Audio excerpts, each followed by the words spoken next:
Hello दोस्तों, good evening. आप सभी का स्वागत करता हूं अपने YouTube channel online education hub पर।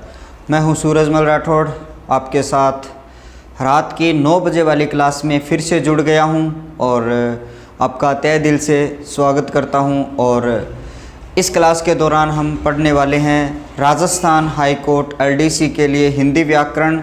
और हिंदी व्याकरण का हमारा जो पाठ्यक्रम चल रहा है, उस पाठ्यक्रम के दौरान हम संधि को पढ़ रहे हैं और संधि का पाठ नंबर 9 आज हम पढ़ेंगे। लास्ट क्लास में संधि का पाठ नंबर 8 हमने पढ़ा था। आज हम क्या पढ़ेंगे उसको आप अच्छी तरीके से देख लेना। संधि का पाठ नंबर 9 और हमारा जो एसएसटी के लिए जो ये सिलेबस चल रहा है राजस्थान हाई कोर्ट के लिए, उसकी जो ये 10वीं क्लास रहने वाली है। तो जितने भी साथी मेरे साथ इस क्लास में जुड़े हुए हैं उनका हार्दिक स्वागत करता हूं। और रीट वाले विद्यार्थियों के लिए कल बहुत बड़ी खबर आई थी, जिसमें 31,000 पदों के लिए जो भर्ती होनी थी, उसका एग्ज़ाम 25 अप्रैल 2021 को होगा। ये सीएम अशोक गहलोत ने आज कहा है। तो आज हम पढ़ेंगे संधि का भाग नंबर 9। और लास्ट क्लास में हमने पार्ट नंबर 3 यानी जो तीसरा प्रकार है विसर्ग संधि, विसर्ग संधि की बात हम कर रहे थे। और विसर्ग संधि क्या होती है? प्रथम शब्द के अंत में विसर्ग और द्वितीय शब्द के प्रारंभ में 44 वर्ण आए तो वहां पर क्या होती है? विसर्ग संधि होती है। और विसर्ग संधि 3 प्रकार की होती है, जिसमें पहला प्रकार सत्व विसर्ग संधि। पहला प्रकार कौन सा होता है? सत्व विसर्ग संधि। और दूसरा जो प्रकार होता है वो कौन सा होता है? उत्व विसर्ग संधि। और उसके बाद में जो तीसरा प्रकार हमारा होता है, जिसे हम कहते हैं रुत्व विसर्ग संधि। इन तीनों ही संधियों में 5 परिवर्तन होते हैं। उन 5 परिवर्तनों को मैं बता चुका हूं। तो हमने लास्ट क्लास में जो विसर्ग संधि की जो 2 क्लास हो चुके हैं, जिसमें हमने सत्व विसर्ग संधि के बारे में अध्ययन किया है अच्छी तरीके से। सत्व विसर्ग संधि में परिवर्तन क्या होता है वो मैं आपको बता चुका हूं। तालव्य, मूर्धन्य और दंत्य से दोनों ही सत्व जो संधि होती है उसमें कितने परिवर्तन होते हैं? तीनों से, यानी तालव्य, मूर्धन्य और दंत्य से। और आज हम जो पढ़ने वाले हैं उसे हम उत्व संधि कहते हैं। और उत्व संधि में हम क्या परिवर्तन करते हैं? ओ परिवर्तन करते हैं। और मैंने आपको पहले भी बताया था ये ओ परिवर्तन क्यों होता है, ये भी मैं आपको आज बताने वाला हूं। तो हेडिंग आप अच्छी तरीके से डाल लेना, उत्व विसर्ग संधि। क्या डालोगे आप हेडिंग? उत्व विसर्ग संधि। अब देखिए, सत्व विसर्ग संधि थी, उसमें स परिवर्तन हो रहा था। उत्व विसर्ग संधि होना क्या चाहिए था? ओ परिवर्तन था। लेकिन हम क्या कर रहे हैं? हम ओ परिवर्तन कर रहे हैं। उसका भी मैं क्या बताऊंगा आपको? रीजन बताऊंगा। अब देखिए, प्रथम शब्द के अंत में विसर्ग आपको ये देखनी है। प्रथम शब्द के अंत में विसर्ग और द्वितीय शब्द के प्रारंभ में क्या आएगा? सघोष। ये चीज़ मैं आपको अच्छी तरीके से बता चुका हूँ। द्वितीय शब्द के प्रारंभ में क्या आएगा? सघोष वर्ण। और सघोष वर्ण की संख्या कितनी होती है? 31। और अघोष वर्णों की संख्या कितनी होती है? 31 का उल्टा आप कर दीजिए कितना? 13। यानी सघोष 31 और अघोष कितने? 13 वर्ण। अब यहाँ पर 31 वर्णों के लिए 2 प्रकार के परिवर्तन होते हैं, उत्व विसर्ग का और रुत्व विसर्ग का।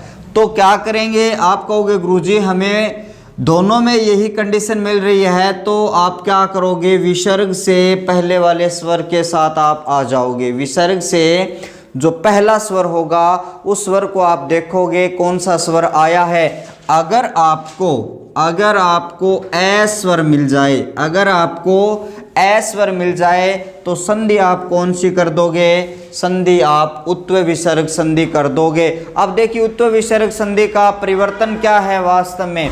उत्व विसर्ग संधि का जो विसर्ग है उसका परिवर्तन है वास्तव में ऊ।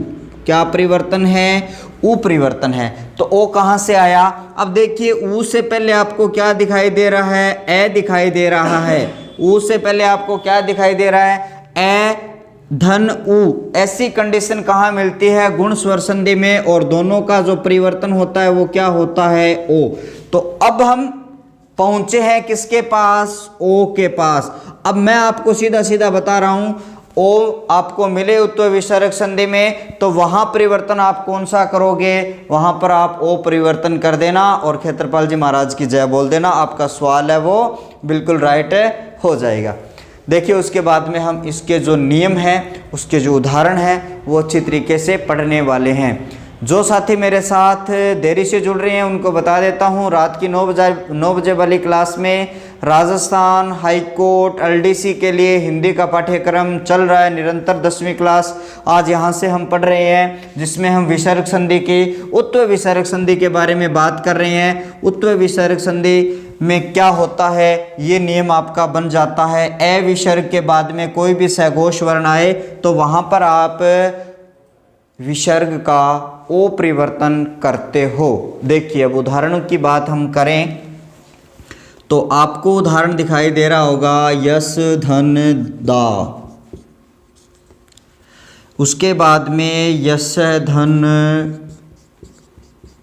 गान, उसके बाद में मनु मनह धन बल, उसके बाद में देखिए मन धन रोग। बहुत सारे उदाहरण मैं यहाँ पर आपके सामने लिखने वाला हूँ। इसके बाद में यहाँ लिख रहा हूँ कुछ उदाहरण देख लीजिए। यश धन धरा, उसके बाद में ध्यान दीजिए आप, मन धन रंजन, उसके बाद में आप देखिए सिर धन रेखा, और उसके बाद में आप ध्यान दोगे सिर है धन मणि। ठीक है, इसके बाद में कुछ और उदाहरण मैं आपके साथ साझा करने वाला हूं। मैंने यहाँ पर लगभग 7-8 उदाहरण यहाँ पर लिखे हैं। हम एक बार इस नियम से इनको उदाहरणों को करने की कोशिश करेंगे। मैंने क्या कहा, यहाँ पर आपको विसर्ग दिखाई दे रही है तो आप इसके पास गए। ठीक है, यहाँ पर आपको क्या मिल रहा है? सघोष। सघोष के लिए आप नंबर चाहे 3 लगा देना। अघोष के लिए आप कितना नंबर लगाते हो? 1 नंबर लगाते हो। और जहाँ भी सघोष मिले वहाँ पर आप 3 नंबर लगाना, क्योंकि सघोष के लिए हम व्यंजन संधि में 3 नंबर लगा रहे थे। अब आपका काम क्या है? आपको ये देखिए 3 नंबर 3 नंबर, यहाँ भी विसर्ग के बाद में 3 नंबर, और यहाँ पर भी ध्य आया है 3 नंबर, यहाँ पर सघोष आया 3 नंबर, यहाँ पर सघोष आया 3 नंबर, और यहाँ पर भी सघोष आया 3 नंबर।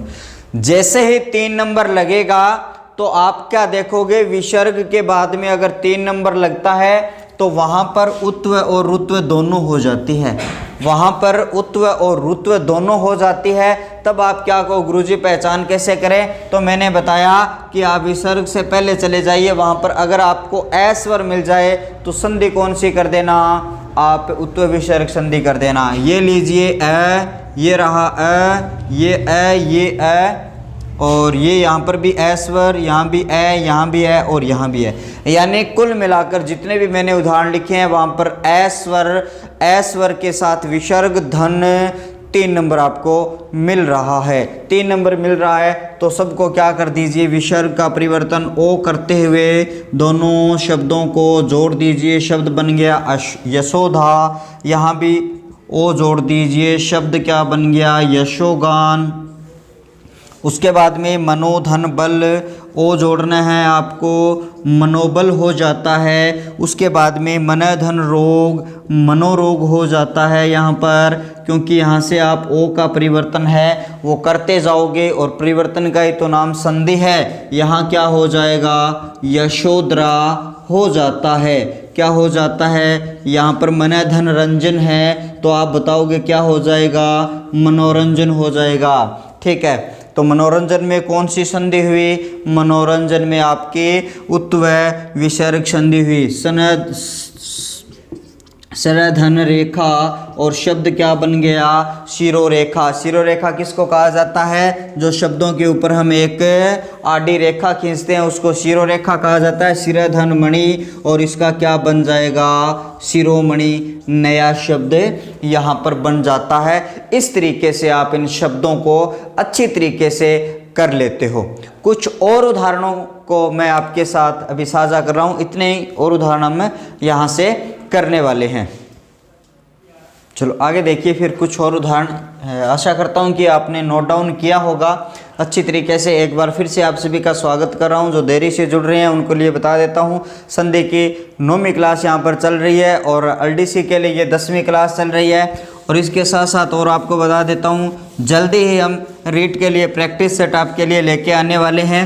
और रीड की जितनी भी व्याकरण और बचती है उसको भी हम यहाँ से जल्दी से करवाने वाले हैं, क्योंकि जल्दी से ही अभी नोटिफिकेशन जारी होने वाला है। परीक्षा आपको बता दी गई है, कल बताई है 25 अप्रैल 2021 को रीड का एग्ज़ाम का आयोजन किया जाएगा राजस्थान लेवल पर। तो ये तारीख आपको याद रखनी है, 25 अप्रैल 2021। चलो इसके कुछ और उदाहरणों की बात हम करें तो मन धन विज्ञान।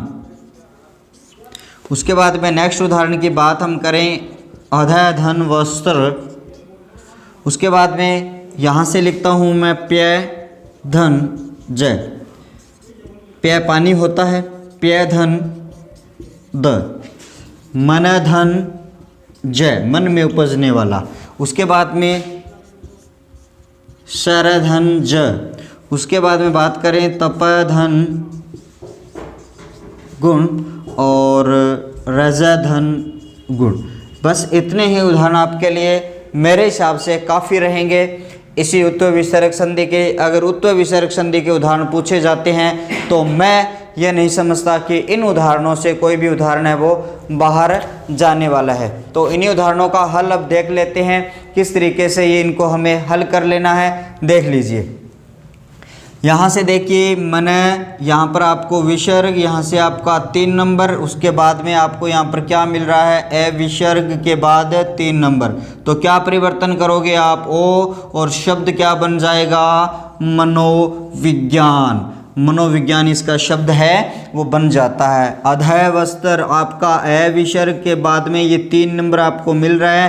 परिवर्तन आप क्या करोगे, ओ परिवर्तन कर दोगे, शब्द क्या हो जाएगा, अधोवस्त्र। क्या हो जाएगा इसका शब्द, अधोवस्त्र। एक उदाहरण मेरे और याद आ जाता है तो मैं यहाँ पर लिख देता हूँ मन धन विकार। यहाँ पर देखिए वापस ए विसर्ग आपको मिल रही है, वह 3 नंबर है।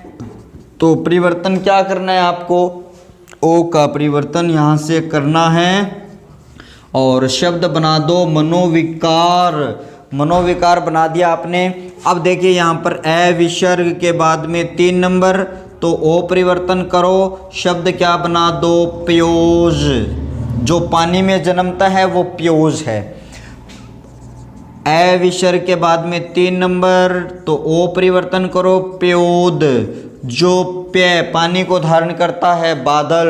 उसके बाद में मन धन जय, यहाँ से ए विसर्ग के बाद में आपको 3 नंबर, परिवर्तन ओ, और शब्द बन गया मनोज।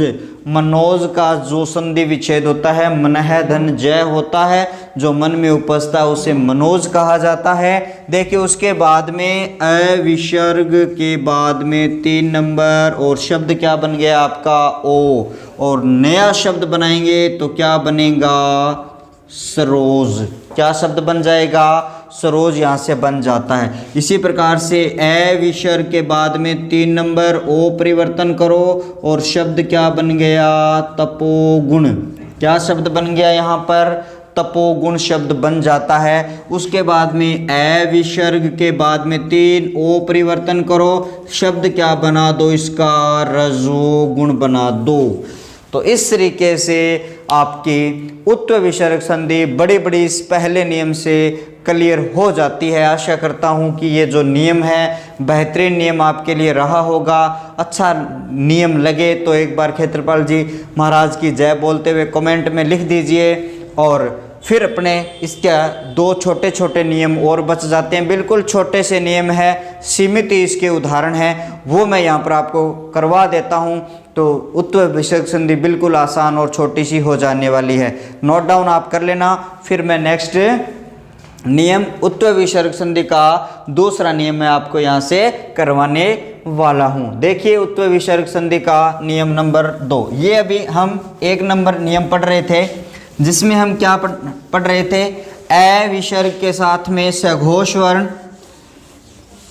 ए विसर्ग के बाद में क्या पढ़ रहे हैं हम, सघोष वर्ण।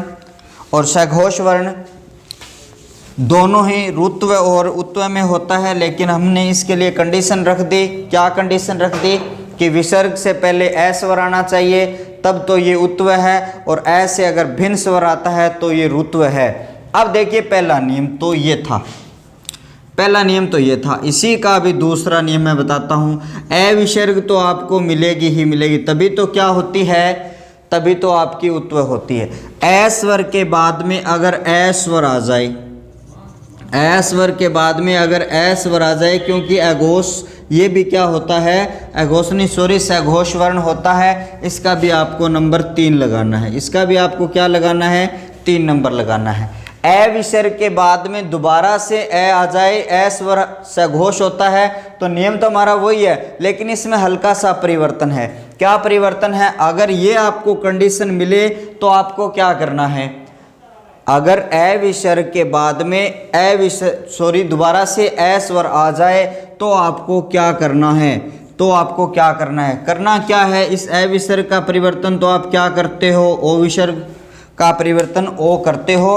उसके बाद में ये वाला जो ए है, जोड़ते टाइम इस ए को किस में बदल देते हो, अवग्रह चिन्ह में बदल देते हो। इसका नाम क्या है, अवग्रह चिन्ह में इसको बदल देते हो।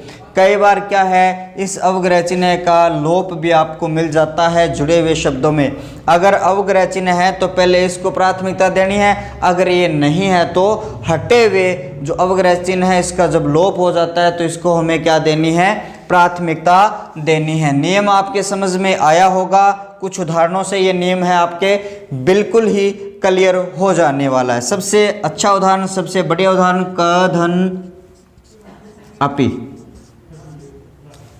उसके बाद में मन धन अभिलाषा। उसके बाद में नयन धन अविराम। और एक उदाहरण और देख लीजिए, अन्य धन अन्य। 4 उदाहरणों से यह नियम आपके बिल्कुल ही क्लियर, बिल्कुल ही साफ हो जाने वाला है। क्या है देखिए, मैंने क्या कहा, ए विसर्ग, हाँ जी मिल रहा है, आगे 3 नंबर भी है, लेकिन ए स्वर आया है, यहाँ पर क्या आया, ए स्वर। तो आपको क्या करना है, ओ परिवर्तन के साथ में अवग्रह चिन्ह लगाना है। ऐसा ही करते जाएंगे, ए विसर्ग के साथ में ये ए आया है तो आप परिवर्तन करते समय ओ के साथ में अवग्रह चिन्ह लगाते जाएंगे। ए विसर्ग आई है तो उसके साथ में ए भी आया है, तो आप क्या करते जाओगे, ओ धन के साथ में आप ये अवग्रह चिन्ह आड़ी रेखा ये खींचते जाओगे। ए विसर्ग के साथ में यहाँ पर आपका क्या दिखाई दे रहा है, ए दिखाई दे रहा है, तो आप ओ के साथ में ये अवग्रह चिन्ह इसका परिवर्तन अच्छी तरीके से कर देना और दोनों ही शब्दों को बड़ी अच्छी ढंग से जोड़ देना। को धन अपि। अब कै के साथ में आपको क्या लगाना, ओ लगाना है, इस ए की वजह से इसको क्या करना है, अवग्रह। तो शब्द क्या बन गया, को धन अपि। अब देखिए इसका उच्चारण कैसे करते हैं। जब ये अवग्रह आता है तो इस अवग्रह के समय जब हमारे ए की जो ध्वनि होती है उस ए की ध्वनि को थोड़ा सा खींचना होता है। जैसे आपने शब्द देखा होगा, जैसे मान लो कोई भी शब्द लिखा है राम, अब ऐसे ऐसे लगा है, मतलब इस मैं को थोड़ा सा लंबा, राम, इस तरीके से बोलते हैं। इसी प्रकार से यहाँ पर एक ही अवग्रह चिन्ह लगा है तो कोपि, को अपि। यहाँ पर देखिए मनोभिलाषा, मनोभिलाषा, इस तरीके से ओ की मात्रा को क्या कर दीजिए, थोड़ा सा लंबा खींच दीजिए और शब्द क्या बन जाएगा, मनोभिलाषा बन जाएगा। यहाँ से देखिए इधर इस शब्द का क्या बन जाएगा, नैनोभिराम। क्या बन जाएगा, जो आँखों को सुंदर लगे उसे नैनोभिराम कहा जाता है। ये इसका क्या हो जाता है, ये इसका हल हो जाता है। नेक्स्ट में देख लीजिए अन्योन्य, अन्योन्य, इस तरीके से ये सारे शब्द।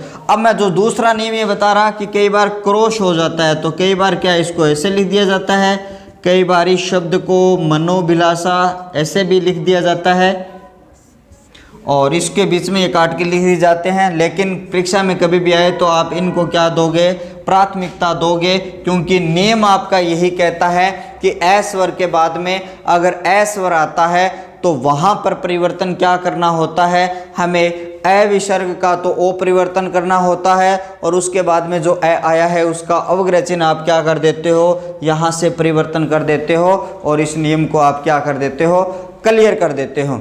उसके बाद में इसका एक छोटा सा नियम और है, उस नियम को बता देता हूँ। संभवतः आज की हमारी क्लास छोटी रहने वाली है तो इसका एक और छोटा सा अच्छा सा बढ़िया सा नियम है वो मैं आपको और बता देता हूँ। देखिए इसका तीसरा नियम क्या है, देखिए इसका तीसरा नियम क्या है। इसके तीसरे नियम की अगर हम बात करें तो क्या है, अभी हम बात कर रहे थे ए विसर्ग, तो ए विसर्ग तो हमेशा आपको क्या करनी है, साथ में रखनी है। ए विसर्ग के बाद में, इससे पहले वाले नियम में हम क्या पढ़ रहे थे, ए विसर्ग के बाद में ए आ जाए, लेकिन अब ए विसर्ग के बाद में ए से भिन्न स्वर, ए से भिन्न स्वर, यानी यह भी क्या होता है आपका सघोष वर्ण होता है और सघोष वर्ण के लिए आपको क्या करना है, 3 नंबर। ए स्वर से भिन्न स्वर, इससे पहले वाले नियम में ए स्वर आ रहा था, लेकिन यहाँ से अगर ए स्वर से कोई सा भी भिन्न स्वर आ जाए तो बस कुछ नहीं करना है, इस विसर्ग का लोप करना है, इसको गायब करना है, इसको हटाना है और दोनों को जोड़ देना है। ये आपका नियम है। समझ में आया क्या? यस लिखिए समझ में आया है तो ये नियम कि ए विसर्ग के बाद में ए से भिन्न स्वर अगर आ जाता है तो आपको क्या करना है, सिर्फ और सिर्फ ए विसर्ग का लोप करना है और दोनों को फिट कर देना है। खेत्रपाल जी महाराज की जय बोल देनी है, बस राइट है आपका। चलो उदाहरण बता देता हूँ, इसके जितने भी उदाहरण बनते हैं मैं आपको अच्छी तरीके से बता देता हूँ। देखिए, ततः प्लस में यानी धन एव, अतः धन एव, उसके बाद में मने धन इच्छा, ठीक है, तप धन उत्तम, उसके बाद में प्य धन इच्छा और प्य धन पानी की इच्छा होती है ना, प्य धन आधि। चलो इन उदाहरणों से हम इस नियम को अच्छी तरीके से क्लियर करते हैं और अपना जो ये लास्ट नियम है उत्तर विसर्ग संधि का, इसको क्लियर करते हैं। चलो सब में देख लेते हैं नियम हमारा क्या है। ए और ए स्वर, यानी ए आया है, अन्य ए से आपको ए जो स्वर था उससे भिन्न आपको दिखाई दे रहे हैं, तो परिवर्तन क्या करना है, इस विसर्ग का लोप करना है। ए धन ए, क्या कर दीजिए, विसर्ग का लोप। ए धन ई, ए से भिन्न आई है तो इसका क्या कर दीजिए आप, लोप कर दीजिए। ए धन ऊ आ गया, यानी ए से भिन्न स्वर आ गया, इस विसर्ग का लोप कर दीजिए। उसके बाद में आपको क्या करना है, ए से ई, तो क्या करना है, लोप, और ए धन आ, तो इसका क्या करना है, लोप करना है आपको। चलो क्या करते हैं, लोप करते हैं, तत एव, बड़ा आसान हो जाएगा काम आपका, अत एव। फिर देख लीजिए मन धन इच्छा, उसके बाद में देख लीजिए तप धन उत्तम, उसके बाद में देख लीजिए पय धन इच्छा। क्लियर है ना? अब आसानी से समझ में आ रहा होगा, ये नियम बिल्कुल अच्छा नियम है। पय धन आदि क्या हो जाएगा, पय धन आदि इसका जो है अच्छी तरीके से जो उदाहरण है वो आपका यहाँ से क्लियर हो जाएगा। इस तरीके से आपकी जो ये उत्व विसर्ग संधि है, उत्व विसर्ग संधि के मैंने ज़्यादा से ज़्यादा उदाहरण आपको यहाँ पर पढ़ाने की कोशिश की है। आशा करता हूँ कि ये उदाहरण आपके लिए परीक्षा की दृष्टि से महत्वपूर्ण होने वाले हैं। तो उन उदाहरणों को अच्छी तरीके से अपनी कॉपी में नोट कर लेना और अच्छी तरीके से उनको लिख लेना। जब हम लास्ट क्लास यानी ऋत्व विसर्ग संधि को हम पढ़ेंगे, ऋत्व विसर्ग संधि में मैं कुछ अपवादों की बात यहाँ पर करूँगा, तब आपको मैं ये क्लास को रिवाइज करवाते हुए हो सकता है तो मैं पूरी संधि को रिवाइज करवा दूंगा। 10 मिनट में पूरी संधि आपको ऐसे करवा दूंगा। आप अच्छी तरीके से उस क्लास का भी आनंद लेना। जो साथी मेरे साथ इस कक्षा में जुड़े हुए थे उनका मैं बहुत बहुत स्वागत करता हूं। आप अपने मित्रों तक इस क्लास को ज़्यादा से ज़्यादा शेयर करते रहिए। पहली बार आप इस चैनल पर विजिट कर रहे हो तो चैनल को सब्सक्राइब ज़रूर करना। और अब मैं आपसे विदा चाहता हूं, फिर नेक्स्ट क्लास में आपसे रूबरू होने वाला हूं। तब तक के लिए शुभ रात्रि, गुड बाय, सब्बा खैर, बहुत बहुत धन्यवाद। जय हिंद, जय भारत, नमस्कार।